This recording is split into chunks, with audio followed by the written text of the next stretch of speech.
حضرت علقمہ کا واقعہ۔ حضرت علقمہ رضی اللہ تعالیٰ عنہ کے انتقال کا وقت آ گیا تھا، لیکن جان نکلنے میں بہت تکلیف ہو رہی تھی۔ گھر والوں نے کلمہ پڑھنے کی تلقین کی، لیکن نہ جانے کیا بات تھی کہ اتنے پرہیزگار اور متقی ہونے کے باوجود بھی ان کی زبان سے کلمہ جاری نہیں ہو رہا تھا۔ گھر والے بھی پریشان ہو گئے کہ نہ جانے ان سے کیا گناہ ہو گیا ہے کہ موت کے وقت کلمہ نصیب نہیں ہو رہا ہے۔ وہ کوئی عام انسان نہیں تھے، نبی کریم صلی اللہ علیہ وسلم کے صحابی تھے۔ ان کا نام حضرت علقمہ تھا۔ چنانچہ ان کی بیوی نے نبی کریم صلی اللہ علیہ وسلم کی خدمت میں یہ خبر بھجوائی کہ علقمہ کی زبان پر کلمہ جاری نہیں ہو رہا ہے۔ آپ نے فرمایا کہ علقمہ کے والدین زندہ ہیں یا نہیں؟ بتایا گیا صرف ان کی ماں زندہ ہے، لیکن یہ کسی وجہ سے ناراض ہیں۔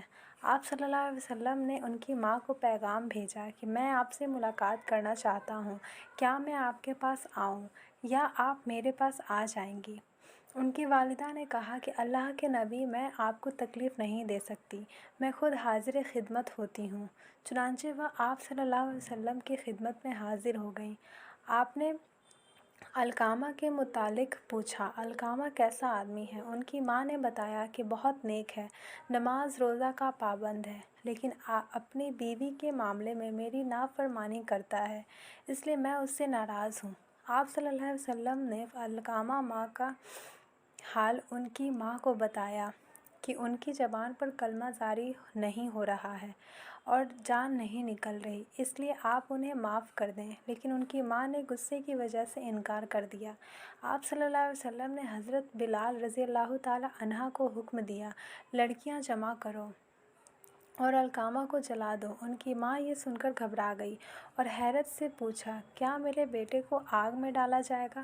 آپ صلی اللہ تعالیٰ علیہ وسلم نے فرمایا، ہاں، اللہ کے عذاب کے متعلق میں ہمارا عزا بہت ہلکا ہے۔ خدا کی قسم، جب تک تم اس سے ناراض ہو نہ تو اس کی کوئی نماز قبول ہے نہ ہی کوئی عمل۔ ان کی ماں نے کہا کہ میں آپ کو گواہ بنا کر کہتی ہوں کہ میں نے علقمہ کو معاف کر دیا اور ان کی غلطیوں کو درگزر کر دیا۔ آپ نے سن کر بہت خوش ہوئے اور فرمایا کہ علقمہ کا حال دیکھو۔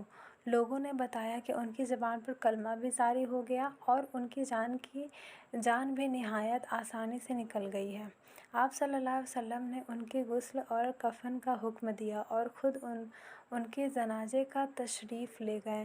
دفن کے بعد آپ صلی اللہ علیہ وسلم نے صحابہ سے فرمایا، جس شخص نے اپنی ماں کی نافرمانی کی یا اسے تکلیف پہنچائی ہو، اس پر اللہ کی لعنت، فرشتوں کی لعنت، تمام انسانوں کی لعنت، اللہ اس کا کوئی نیک عمل قبول نہیں کرتا جب تک کہ وہ توبہ نہ کر لے اور اپنی ماں کے ساتھ اچھائی کا معاملہ کر کے اس سے راضی نہ کر لے۔ یاد رکھو، اللہ کی رضا ماں باپ کی رضامندی میں ہے اور اللہ کا غضب ماں باپ کے غصے میں ہے۔ اور اس واقعے کو پڑھ کر ہم سوچیں، ایک صحابی رسول نے ماں کی ذرا سی نافرمانی کی تو ان کے ساتھ یہ معاملہ پیش آیا، جبکہ وہ نیک اور پرہیزگار تھے، اور ایک طرف ہم ہیں، ہمارے پلے کچھ بھی نہیں ہے اور ماں باپ کا دل دکھانے سے بھی باز نہیں آتے، تو ہم کس طرح اپنے بخشش کی امید کر بیٹھے ہیں؟ اور ماں باپ کی قدر کرو۔